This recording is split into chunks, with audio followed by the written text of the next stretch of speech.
Welcome back, everybody. This time of the year is weird. It gets dark so early up here. About 4:30, 5 o'clock, the sun's pretty much set. And I don't know if it's like that everywhere, but it's like that up here in the north. And it'll get to be about 4 o'clock, 4:30. The sun will be right down in winter. Did a little axe swinging, and that's about one little session for me, about an hour maybe. I went through and just split all this by hand. I don't use a wood splitter, and I never have. I've never had a wood splitter. Maybe if I got one, I'd use one, but I've always been an axe man myself, and that's just how I do it here. Anyhow, let's run into the shop where it's a little warmer out. It is minus 10 Celsius tonight, so we're starting to get that colder weather at night. I'll see you guys in the shop. Okay, we're inside the saw shop. It is minus 10, I think. She's getting cold. My wife, my daughter, the dog, and myself, we went for a walk tonight, and it's getting chilly out there. I need my exercise, though, friends. I'm an evolving man, and being a father of a toddler, I spend a lot of time in the house now, especially when it's cold. But at work, friends, I've been promoted twice in the last year, which is pretty neat to think that I started 21 years ago, friends. I started with a jackhammer on a job site. Here, kid, punch these holes in these walls. And that's where I started, and I've continually moved up the ranks. And it's pretty neat. It feels good. But anyhow, friends, I'm more in the construction. Well, I guess I am. I'm in the construction management game now. And I spend a lot of time sitting at a desk, which is odd for me. I've never worked inside. I've never sat at a desk. And a fella needs to move around. I'm noticing changes in my body. Sitting at a desk is interesting. You seize up real bad, at least I do. Anyhow, friends, I was going to do some truck work tonight, but it's getting to be late, and we're almost done. But when I finish this truck, I need about a solid day because I got lots of wiring to do, and certain things need to be wired together, and it's not something that I want to rush. So today's video, let's do some tree work. I have some footage left over from that ash removal job that I did for my aunt. This was the most tricky tree, and this is the one that fought me the hardest. The rest of them were pretty much, run and gun, face cut, back cut, knock them over with the tractor, or face cut, back cut, a little bit of wedge work, and over. This one here was a triple codom. The stems were like this.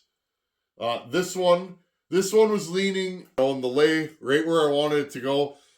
The next one was slightly back leaning and needed to be wedged. But the tricky part was there's a fence right next to there. I could barely swing an axe. So the second one I wedge over.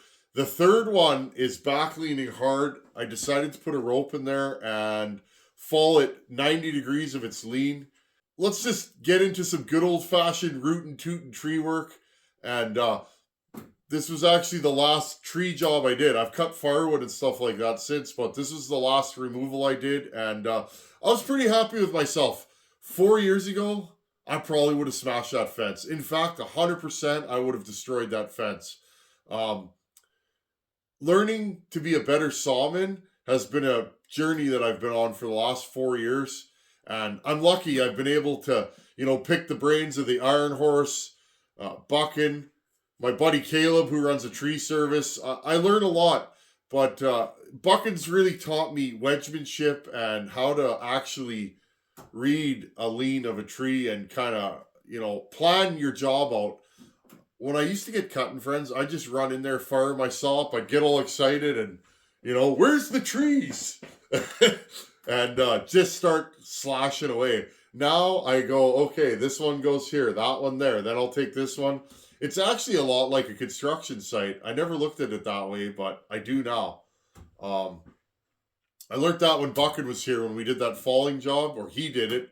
But when a guy like that's on the job site, I'll run the camera. I don't need to run a power saw until anything's on the ground. I know my place here. I'm doing things now that I never thought I'd be able to do. And by no means could I roll with a professional. I watch professionals cut, and I'm super impressed and super intrigued. Anyhow, check out this triple Kodom leaning hard over the fence, and I made a plan and I executed it. Check this out. It was a lot of fun.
Want to jump in and discuss my errors with you guys. I left too much hinge wood. I typically don't cut elm like this. This elm is tough stuff and it holds on the stump for dear life. I can't get this thing to wedge over, and I made the decision to pick up my saw and tickle the face a little bit. I cut the face about a 1/4 inch thinner, and then watch what happens. Suddenly this tree wants to get moving. And I'm glad I did that, because I did not have the room to beat on those wedges because of that fence there. Check this out.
Well, I hope you guys enjoyed some tree work, and that was a fun day.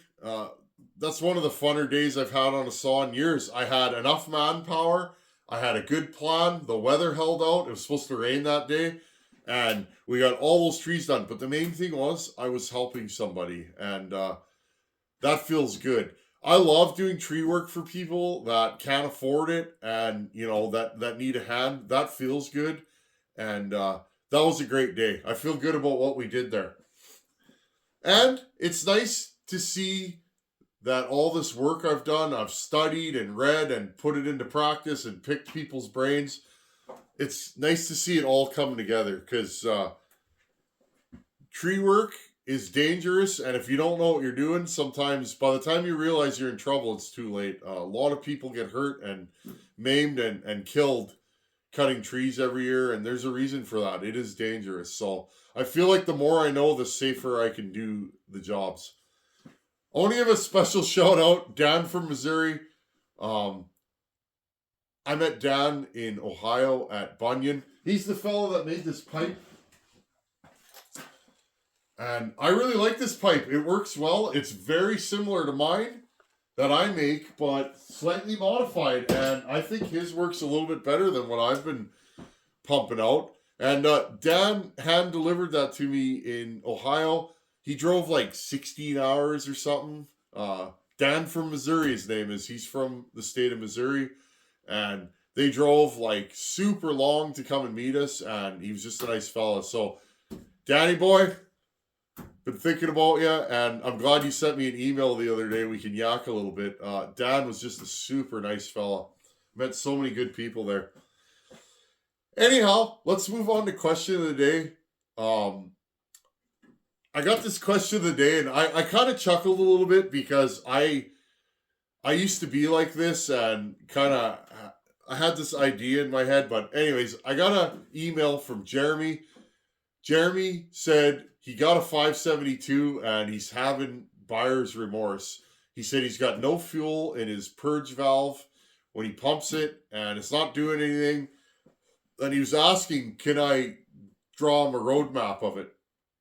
Well, Jeremy, I got to be perfectly honest. I've never wrenched on a 572. I own one, but it's brand new.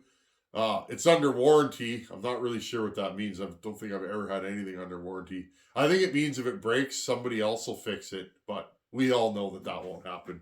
If that thing breaks, I'll tear it down. But I've never worked on the saw, Jeremy, and I can't even trace the lines for you because I don't have my 572. I loaned it to a buddy for a project. So unfortunately, I'm of no help. But what I can say, Jeremy, is make sure your purge valve's not cracked and trace the hoses. You probably have a cracked hose or a hose that's popped off. I'll bet money on it.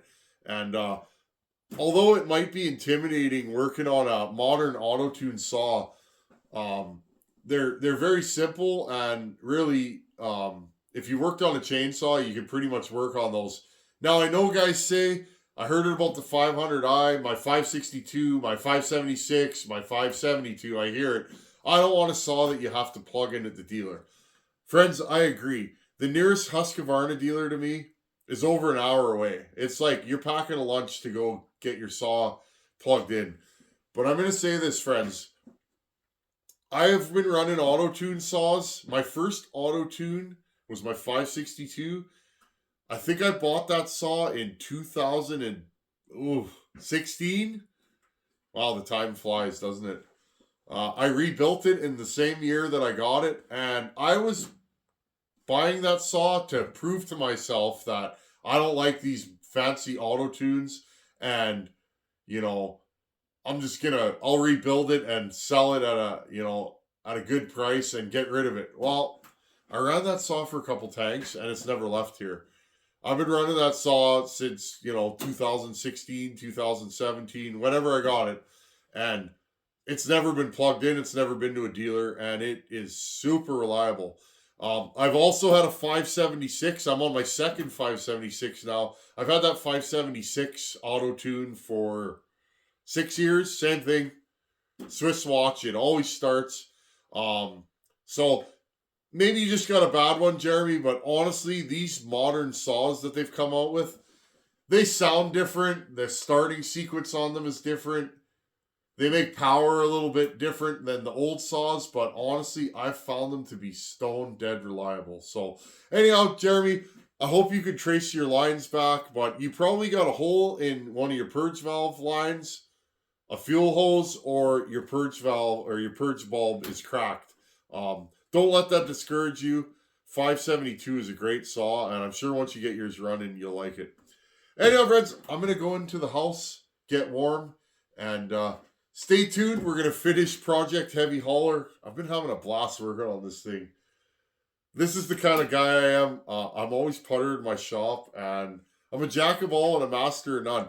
Yes, I'm known for working on power saws, but honestly, I work on just about everything, and I enjoy doing so.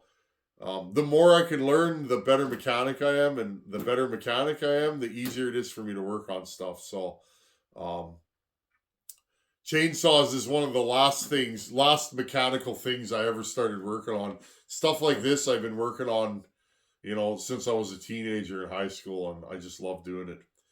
Anyhow, thanks for watching. Take her easy, and I'll see you guys in a couple days. Later.